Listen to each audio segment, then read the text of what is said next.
Kasih karunia yang dari Allah Bapa, anaknya Tuhan kita Yesus Kristus dan Roh Kudus memberkati saudaraku sekalian. Amin.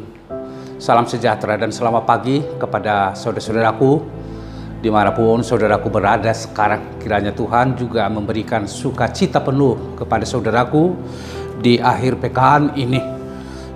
Kembali kita bertemu di Alena Channel dalam Renungan Pagi yang tertulis dalam kitab Mazmur 49 ayat 16 dikatakan begini saudaraku. Tetapi Allah akan membebaskan nyawaku dari cengkeraman dunia orang mati, sebab Ia akan menarik aku. Sekali lagi, tetapi Allah akan membebaskan nyawaku dari cengkeraman dunia orang mati, sebab Ia akan menarik aku. Demikian saudara-saudaraku, pengalaman adalah guru yang terbaik. Begitulah ungkapan yang sering kita dengarkan saudara-saudaraku. Hal yang sama itulah yang disampaikan oleh pemazmur. Pemazmur dalam realitas kehidupannya, dia dikejar-kejar oleh orang yang kaya. Dia ditindas dan mengalami ketakutan yang begitu luar biasa karena begitu hebatnya penindasan yang dilakukan oleh mereka-mereka yang berada itu saudara-saudaraku. Tetapi ada pengalaman bagaimana pemazmur mau menyikapi hidup yang seperti ini. Bahwa dia melihat bahwa segala sesuatu yang ada di dunia ini akan berakhir saudara-saudaraku. Apakah itu kekayaan, apakah itu jabatan, apakah itu kekuasaan, semuanya itu akan berakhir. Tidak ada yang kekal. Pengejaran kepada semua hal-hal tersebut itu saudara-saudaraku, mengejar kekayaan, perolehan-perolehan kekuasaan, dan perolehan segala sesuatu yang ada di dunia ini, bagi pemazmur itu dilihat akan berakhir saudara-saudaraku.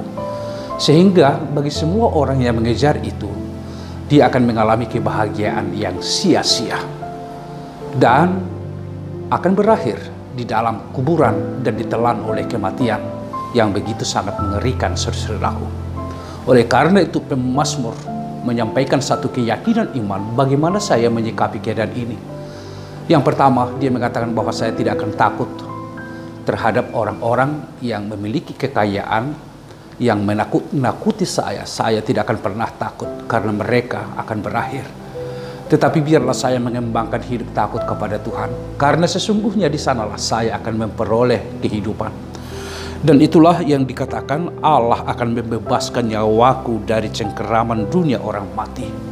Cengkeraman orang dunia orang mati itu adalah bagi mereka yang berorientasi kepada kenikmatan-kenikmatan dunia ini, berorientasi kepada pengejaran kekuasaan, pengejaran terhadap kekayaan-kekayaan yang tidak diinginkan oleh Tuhan.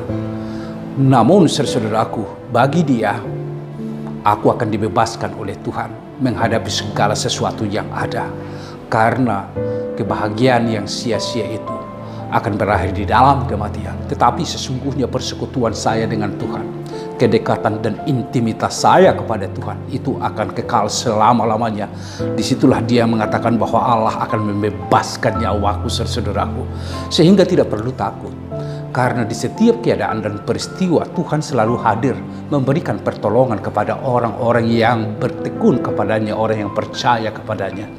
Dan itu jugalah yang menjadi pesan firman Tuhan, panggilan kepada kita saudaraku melalui renungan pagi ini. Jangan arahkan hidupmu saudaraku hanya untuk dunia ini.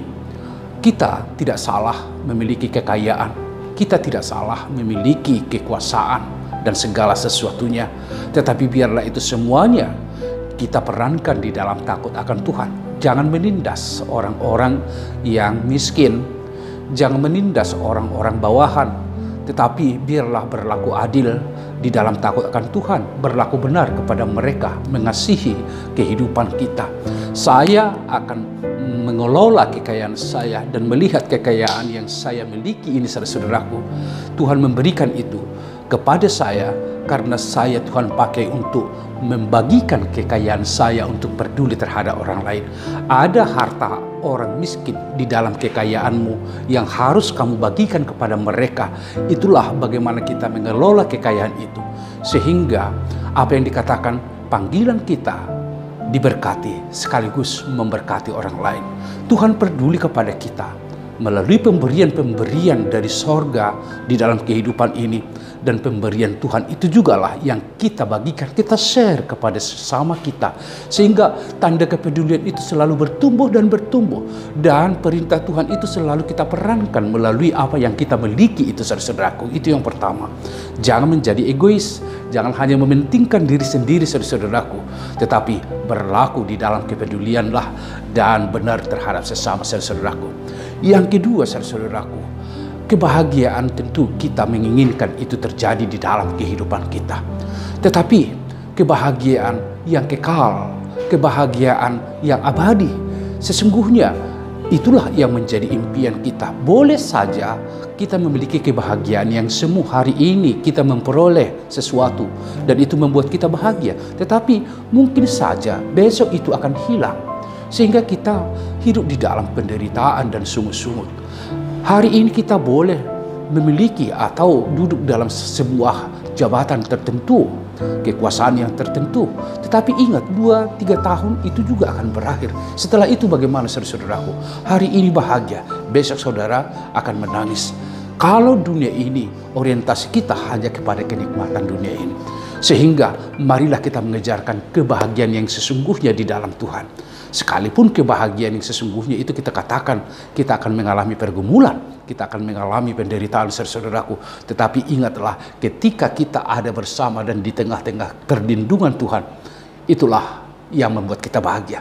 Ketika penyertaan Tuhan kita alami di setiap saat, di setiap hari di dalam kehidupan kita, itulah yang membuat kita bahagia. Dan itu tidak akan pernah bisa dirampas oleh apapun ketika kita selalu intim bersama Tuhan di dalam kehidupan. Mari, saudaraku, kerjakanlah apa yang menjadi aktivitas kita hari ini dengan sungguh dan baik dan benar, adil, peduli terhadap sesama. Bila saudara memperoleh anugerah berkat dari Tuhan, ingatlah berkat yang Tuhan berikan itu supaya saudara menjadi berkat juga bagi orang lain.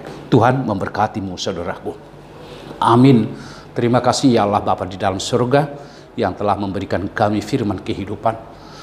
Kami melihat kehidupan kami adalah hidup yang sudah Tuhan selamatkan dari cengkeraman dunia orang mati.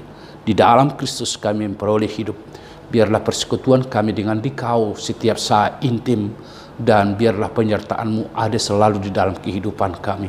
Apapun peristiwa kehidupan yang kami alami, kiranya Tuhan bersama dengan kami semuanya. Sertai berkatilah umat-Mu yang telah mendengarkan firman-Mu ini.